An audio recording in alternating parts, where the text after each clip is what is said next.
Hey yo.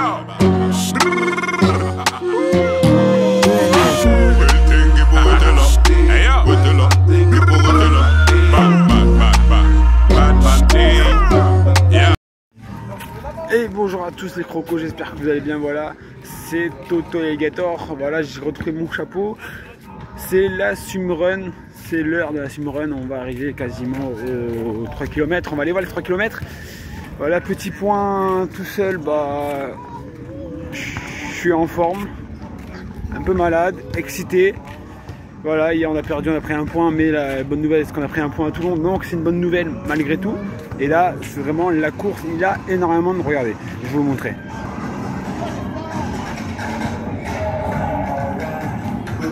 Alors oui, les 3 km vont arriver. Voilà, les 5 km sont passés, la catégorie Rennes est passée. 3 km, c'est pas mal, c'est à faire. Et l'eau, malgré que l'eau est froide, mais ça va le faire, regardez. Là, je vais vous montrer l'heure de départ. C'est impressionnant. Regardez, au Mourillon.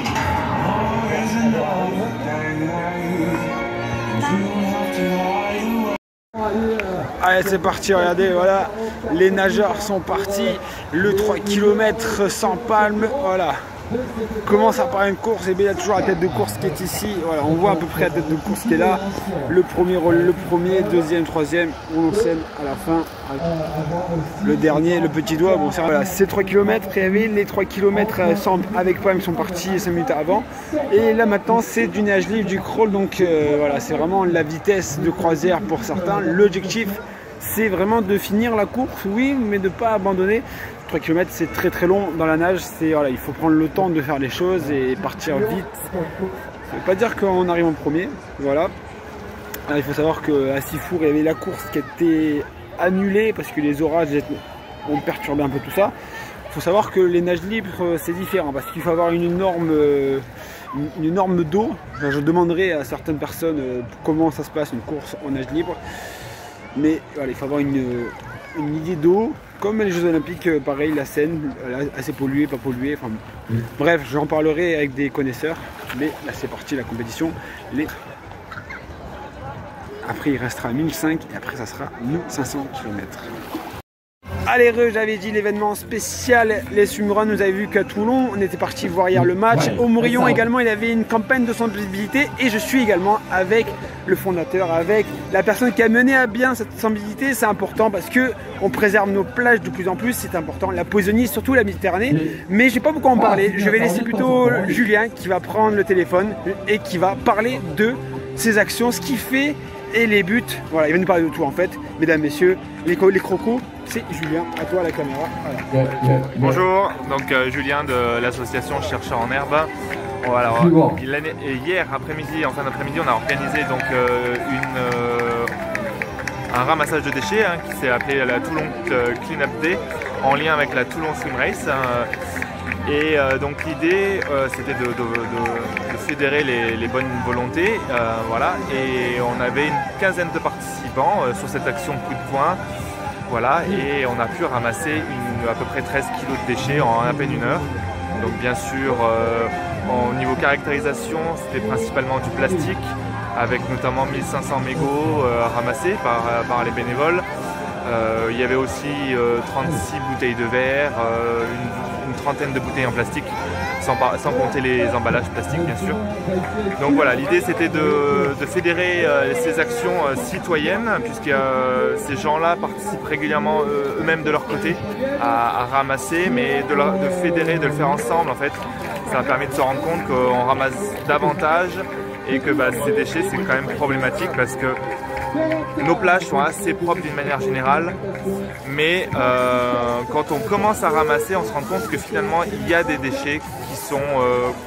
on est habitué à les voir en fait, voilà. Et quand on se met à ramasser, après on continue à les voir, ces déchets. Voilà, malheureusement. Alors moi du coup j'ai une question importante, intéressante Julien, c'est est-ce que vous faites beaucoup de campagnes et est-ce qu'il y a énormément de gens, ou est-ce que ça touche beaucoup de gens qui viennent dans les campagnes de sensibilisation, ou est-ce que c'est encore dans l'air du temps, oui le déchet il est à 3 mètres, pourquoi on va le jeter à la poubelle, pourquoi on va pas le jeter, on va le laisser là et puis on va penser aux vacanciers à côté qui a tout vu, qui va se dire oh là là je vais peut-être jeter mon déchet. Julien, parle-nous aussi un peu de ça, durant l'été notamment, comment s'est passé l'été à Toulon ou dans la rade de Toulon en termes de pollution et de déchets? Alors, ces événements-là de ramassage de déchets sont intergénérationnels, c'est-à-dire qu'on a souvent des personnes âgées mais qui peuvent aussi venir avec leurs petits-enfants ou des familles, justement, participer. Donc ça regroupe vraiment tout le monde. Il y a toujours de nouveaux participants, il y a des gens qui sont assez réguliers pour participer. Et donc, en gros, nous on organise une trentaine d'actions par an sur Toulon et aux alentours. Depuis 2020, on a estimé à 43 tonnes de déchets, donc c'est quand même assez conséquent. Ce qui pèse lourd, c'est quand on s'occupe sur les ramassages au niveau des forêts, puisque c'est des dépôts sauvages, et ce sont des gravats qui sont ramassés, donc forcément ça pèse plus lourd. Après, au niveau donc de l'été, comment ça se passe à Toulon, effectivement, il y a plus de fréquentation. On ne peut pas dire que ce soit forcément les touristes qui sont inciviques,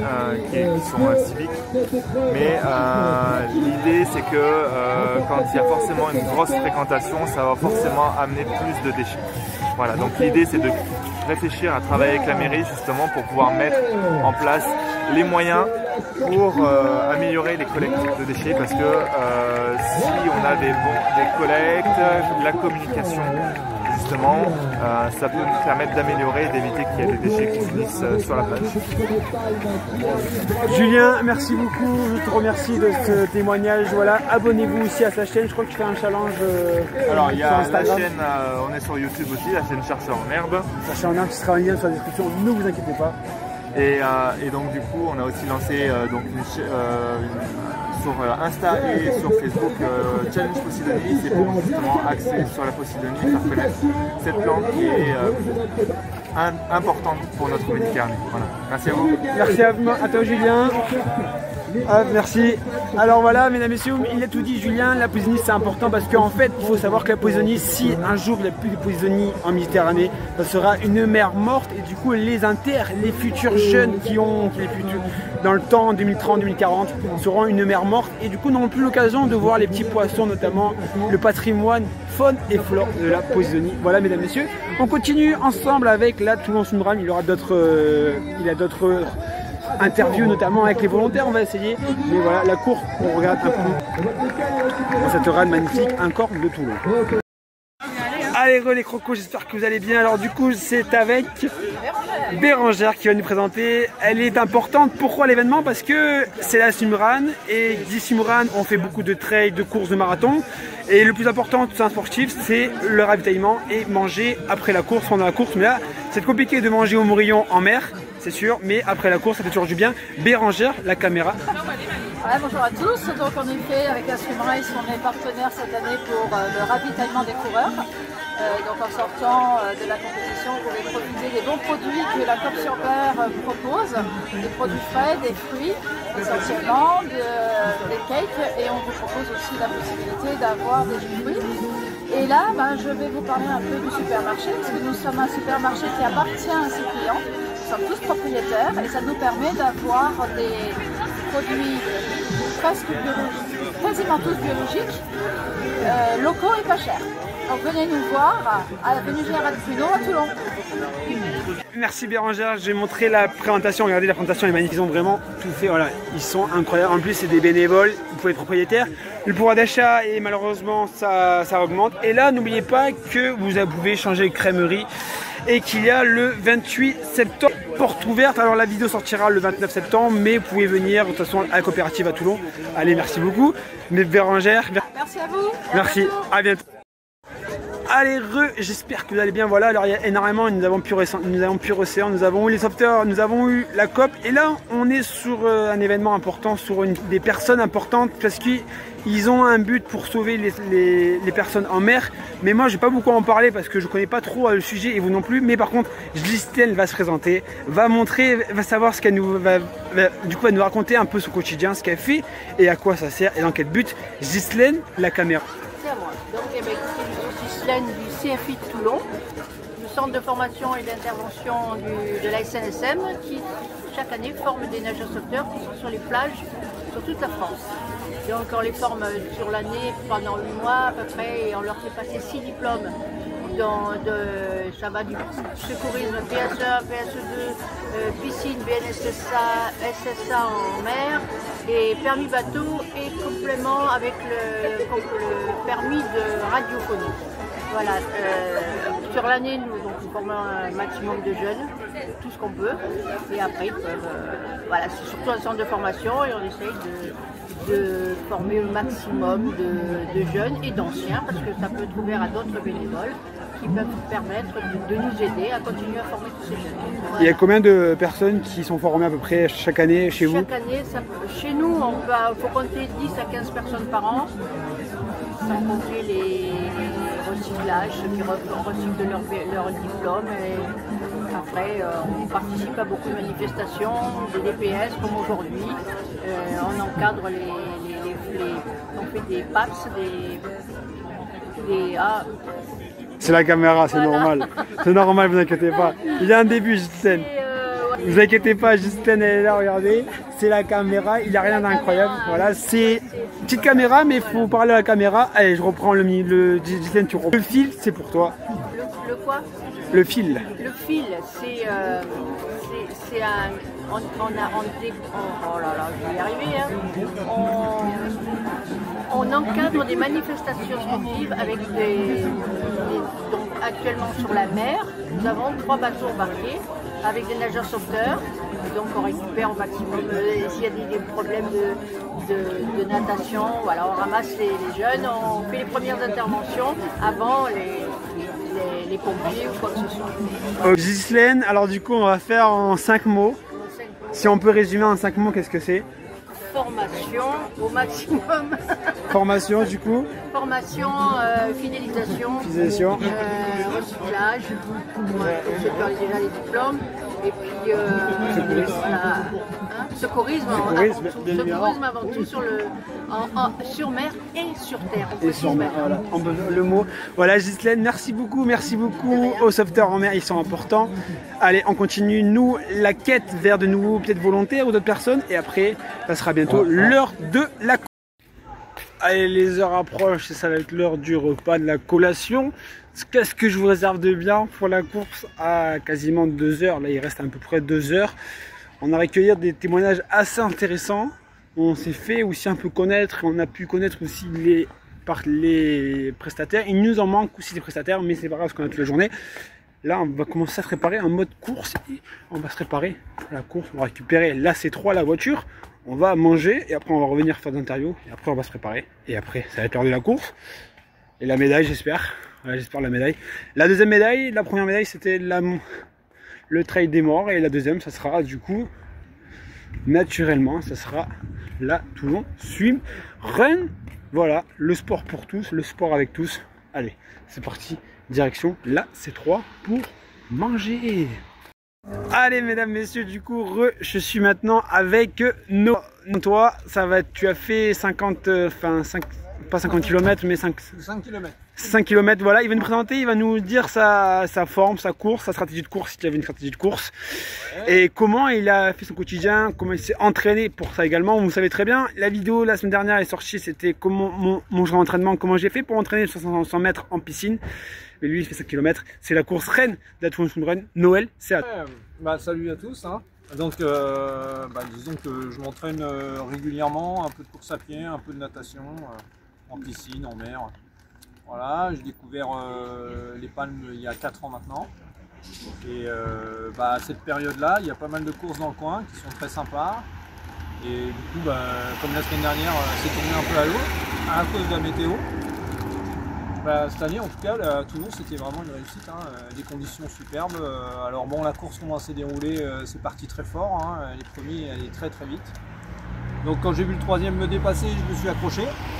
Ça a duré un peu de temps. Puis après, il y a les premiers 100 palmes qui sont passés. Là, donc du coup, j'ai changé de stratégie. Je me suis collé à eux. Du coup, le troisième est passé quatrième et moi, j'ai réussi à rester troisième. Et t'es arrivé combien du coup? Bah, troisième. Sûr? Bon, on n'était pas très nombreux en palme, mais en tout cas, le temps était correct puisque je suis à 1h08, donc je suis dans mes temps, les temps sur du bande, sur 5, c'est pareil. Donc c'est régulier, c'est nickel. Pour moi, je suis content. C'est une belle course. La prochaine, c'est quand? À Nice? À Nice dans 2 semaines? Bah, j'aimerais bien, mais ça fait un peu loin, Nice. Donc après, la logistique et tout, c'est un peu compliqué. Je sais pas encore. Puis les prix de course aussi sur Nice, c'est pas les mêmes. Hein. Là, c'est accessible, ça va, c'est tranquille, mais les petites courses dans le coin, dans le Var, c'est bien, elles sont bien, elles se suivent. Hein. Il y a donc le Canaton, il y a ensuite la Seafour Cup, le DF ici, pareil, à Toulon. Mais après ça, Carie, ça fait loin. Même la Ciotat, déjà, pour moi, ça fait déjà un peu loin. Donc ouais, je reste sur les courses. Après, la suite, je sais pas trop. Ok, mais merci beaucoup Noël. Voilà, un bon appétit également. Il a fait 5 km, c'est normal. Ouais, tu vas refaire une course 500 mètres, tu fais? Non, je refais pas de course là. Non, tu vas voir les participants du coup. Je regarde. Ouais, tout à fait. Ok, très bien, mais du coup tu nous verras. Bah ouais, c'est sûr. Aux 500 mètres. Merci beaucoup Noël, bon appétit. Merci à vous. Allez, c'est Toto Alligator. Maintenant, ça va être l'heure. C'est ça, Toto Alligator. Maintenant, ça va être l'heure de manger. Allez, c'est parti. Go, manger. La deuxième, c'est Manon Gustin de Frontignan Neptune Olympique. Bravo Manon, 42 minutes 10. C'est Valérie, la présidente de la SPTT Toulon Natation, qui remet ce prix. Et la première, eh bien, c'est Alexandra Nioc de Toulon Var Natation 41-51. Voilà le podium femme avec les 3 km. Qui va remettre le prix de la première place pour Alexandra Nioc. Allez, on arrive au plan d'eau. Regardez, voilà, vous avez le programme qui était du coup à 8h05. Vous avez le 5 km avec débriefing. Ensuite, on enchaîne à la 500 mètres. Regardez, 14h15, échauffement, 14h20, briefing, 14h30, départ. 15h remis, 30 minutes, 45 minutes, 30 minutes de temps. Voilà, après il y a d'autres courses également. Vous avez la 200 mètres kids, donc à 15h10 ça doit être terminé pour le 100 mètres. Après vous avez le relais, 3x500, 3x200. Ensuite la paddle race, voilà, c'est le briefing paddle 1, 2, 3. Départ de la paddle 1, des paddle 2. Comme je les ai pris, 18h, l'événement est terminé. Également vous avez le parcours, premier parcours ici, premier parcours là. Parcours 500 mètres et le parcours 500 mètres, ce qu'on va faire ça va être là et ça va être très simple. On va partir de là, on va faire comme ça, on va faire là, on va nager, on va aller ici, on va revenir et voilà, et tout ça en sprint. Évidemment c'est classique, voilà, le podium, peut-être qu'on y sera un jour ou pas, mais c'est l'objectif, c'est de faire une très bonne course et de faire une course sprint. La forme est revenue, donc autant ce matin j'étais un peu enfariné, autant là l'excitation donne envie. Voilà, allez c'est parti, on va se préparer, si on trouve d'interview on en prend, mais on va aussi s'échauffer, commencer la zone. Ça, regardez, alors du coup je vais me baisser un petit peu, voilà, j'ai le petit bonnet à la quad Swimrun, voilà, avec marqué Toto Alligator et un petit sac avec notamment, regardez, un petit sac avec une licence offerte Unifit, un petit sac Unifit et une petite gourde pour Race Club, voilà, et la DGA. C'est parfait parce qu'on est à Toulon, côté maritime, c'est parti, on va se mettre en position de combat, c'est parti, allez go. Là, c'est la période, ça commence, les heures arrivent et l'heure d'échauffement est partie. La victoire. On est à l'affichage live dans quelques instants. La deuxième place également, bravo.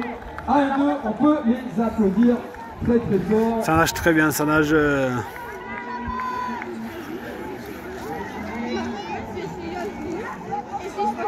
Je laisse un peu récupérer, hein, le temps d'avoir, voilà.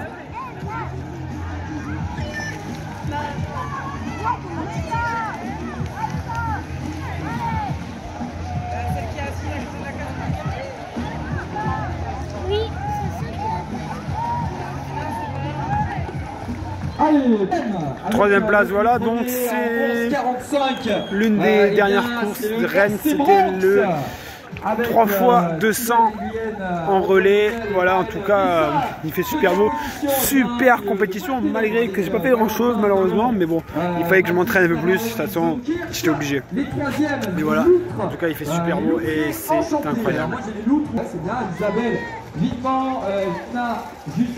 Allez, j'espère que vous allez bien encore. C'est une journée incroyable, folle dingue. Vous voyez dans la journée qu'il y a énormément de partenaires et c'est aussi ça la chaîne YouTube. Cet événement-là sert également de parler avec les partenaires, les différents partenaires de l'événement Toulon Swimrun. J'ai fait ma course, la médaille est encore là, mais il y en a un qui a fait les 4 courses et c'est une prouesse incroyable. Il s'appelle Baptiste. Baptiste, présent 2 mots et après... Explique ton parcours de sportif, comment tu as fait pour gérer. Est-ce que tu as eu un entraînement? Est-ce que tu t'es entraîné ou pas? Voilà, Baptiste, c'est à toi. Bonjour à tous. Déjà merci pour ce petit entretien qui est sympathique après avoir nagé ces 4 courses comme tu l'as précisé. Alors voilà, donc moi je suis ingénieur militaire, donc je suis à la DGA, Direction Générale dans l'Armement, qui est un des partenaires donc, de cet événement. Pour une simple et bonne raison, c'est que le parcours de 5 km qu'on a fait ce matin passe devant nos locaux.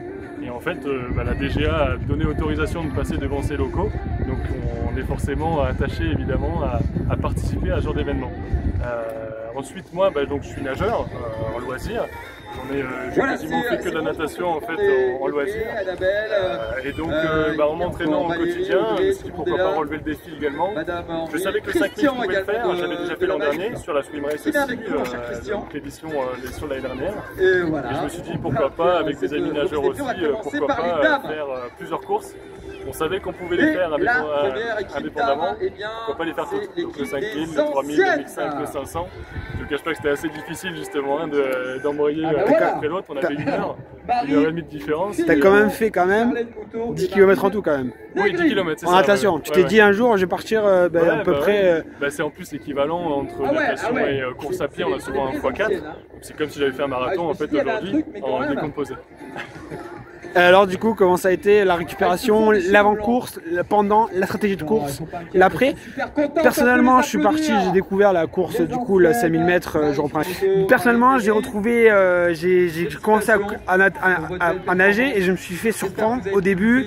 J'ai malheureusement eu les cas où j'ai fini à la fin du classement parce que j'ai dérivé, mais ça parce que c'est le vent, et de deux, c'est parce que je suis parti un peu en avance et il y avait 500 mètres, c'est du sprint, on le savait très bien, et j'avais un bateau qui était vers moi et c'est vraiment des battements et là tu peux pas.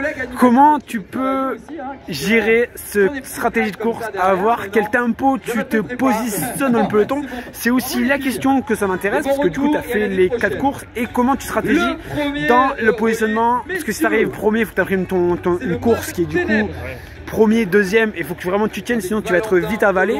Tu peux pas être aussi à la fin et remonter parce que tu penses qu'à ramasser, ça sert à rien, pas comme le trail, parce que le trail t'as la montée pour juger. Baptiste, tu as des questions, tu as les réponses. L'état d'esprit pour moi, sans trop de pression, c'est sans prétention, c'est parce que je ne voulais pas faire de performance individuelle, je ne veux pas faire le meilleur temps possible sur le 5 et ainsi de suite. Je voulais faire les 10 km et voir ensuite compiler les temps, mais je ne sais même pas exactement combien j'ai fait. Donc le but c'était vraiment de pouvoir faire l'ensemble. La stratégie pour moi c'était d'être reposé, d'avoir bien mangé aussi, il y a pas mal de calories dépensées. Le repas comme tu me demandais entre chaque, j'avais pas mal de ressources, des trucs que tu peux acheter, par exemple du carton, vraiment des barres protéinées, du sucre, de la caféine. Donc voilà, histoire de ne pas manquer de sucre, pour pouvoir envoyer sur les courses. J'ai fait une petite séance d'ostéo aussi, on avait un pôle d'ostéo d'étudiants pour récupérer entre le 5000 et le 3000. Dans ma stratégie, je savais que le 5000 et le 3000 c'était vraiment le plus compliqué. Donc j'allais pas forcer, j'allais pas être à bloc sur le 5000 et privilégier une bonne récupération entre le 5 et le 3. Et après ça allait glisser parce qu'on faisait beaucoup moins le 500. C'est du sprint, moi ma spécialité c'est plutôt le 100 papillons pardon. Donc en compétition c'est vraiment ça, une salve d'applaudissements encore une fois pour mais en eau libre, voilà, il n'y a pas plus court. La première équipe donc c'était l'occasion pour moi de bosser une stratégie. Donc voilà, comment éviter de se prendre les pieds des autres, il faut connaître son niveau. J'ai eu la chance de pas mal nager aussi en eau libre, connaître un peu, savoir où me positionner. Je sais que je suis pas favori, je sais que je peux pas partir parmi les premiers. Et je sais aussi que je suis un petit peu une chip, c'est-à-dire que si je pars trop fort, je vais pas tenir la fin de course.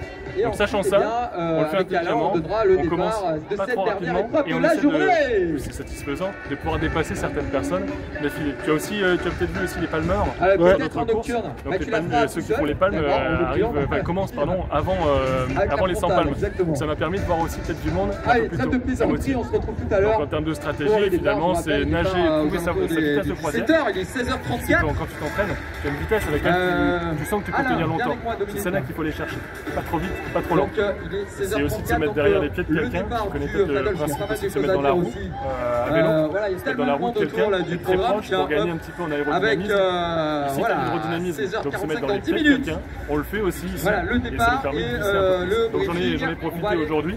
Ça m'a permis de m'économiser avant de doubler et pouvoir passer. Voilà. Du coup, merci Baptiste. En tout cas, c'était une belle rencontre. Bon courage, bonne continuation du coup, dans ta carrière sportive de jeune sportif amateur. Et nous, on se retrouve à plus tard. Merci. Allez, du coup, on finit cette magnifique journée à la Toulon Swim Run avec des bénévoles au top, avec une équipe au top, avec un village partenaire au top, avec des athlètes heureux, le soleil, le beau temps. Même s'il y a 15 jours, je pensais qu'il y avait les orages et tout, mais à Toulon, il fait toujours beau. Voilà, et ça, c'est grâce à une personne qui a organisé de tout, de main d'œuvre, de A à Z. Elle va en parler un peu plus d'elle, ce qu'elle a fait, comment elle a fait pour tout organiser. Mais du coup, je vais laisser la parole à Audrey. Toi, c'est parti. Bonjour à tous, c'est vrai que je suis à la tête de l'organisation de la Toulon Swim Race, mais il n'y a pas que moi aussi, on a quand même une équipe organisatrice derrière, qui est la SPTT Toulon Natation. C'est vraiment le club de natation de Toulon qui porte le projet, et moi je les accompagne pour l'organiser vraiment dans son entièreté. En termes d'organisation, c'est vrai que c'est assez compliqué, mais bon, moi c'est ma passion, donc moi je me régale à l'organiser. Ça compte quand même 8 mois de préparation. Donc 8 mois avec des hauts et des bas, et au final on a une super météo, un super village comme tu l'as pu le dire, on s'est régalé aujourd'hui. Combien de participants Pas dire parce qu'on a eu beaucoup de gens sur place, parce qu'il y a eu beaucoup d'événements qui se sont annulés et on a eu une super météo, du coup je pense qu'on a dépassé facilement les 500 participants. Ok, 500 participants. Moi j'ai une question qui m'intrigue, c'est après, qu'est-ce que tu vas faire après la Toulon Swim Run, des vacances ou pas, ou peut-être repartir sur autre chose d'événementiel. Avec toi, tu as une boîte aussi, ton entreprise, tu peux aussi en parler, c'est aussi important parce que dans mes vlogs, certains les connaissent, je suis vraiment dans les événements trail, dans les événements sportifs et tout. Ma spécialité, c'est plutôt les événements comme ça, trail, parce que je participe, mais aussi je vois tout le côté qui est aussi intéressant parce que j'étais aussi en STAPS avant. Et du coup, j'ai organisé aussi un projet foot et tout, donc c'est énormément de temps. Voilà, après qu'est-ce que tu vas faire, les vacances ou reprendre sur... Pour contextualiser, donc on a vraiment le club qui est porteur de l'événement, voilà, mais vraiment l'organisation l'organisateur qui à l'arrivée, et puis c'est moi, je vais appeler Audrey si tu es parmi nous, Audrey Legris, pour savoir si on a déjà des résultats, donc pour les premières équipes, donc la première équipe mixte, la première équipe masculine et féminine, donc on peut d'ores et déjà effectuer la remise des prix, on va demander... Merci beaucoup Audrey, à bientôt et puis à bientôt. Allez, merci beaucoup. Allez, c'est terminé les crocos, j'espère que vous avez passé une magnifique journée en ma compagnie.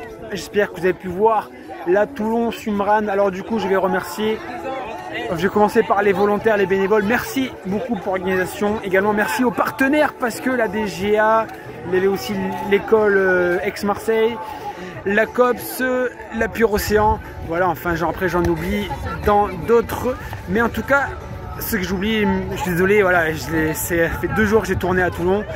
Moi aussi je commence à être fatigué, mais en tout cas c'était une journée incroyable et un corps qui a réservé des surprises.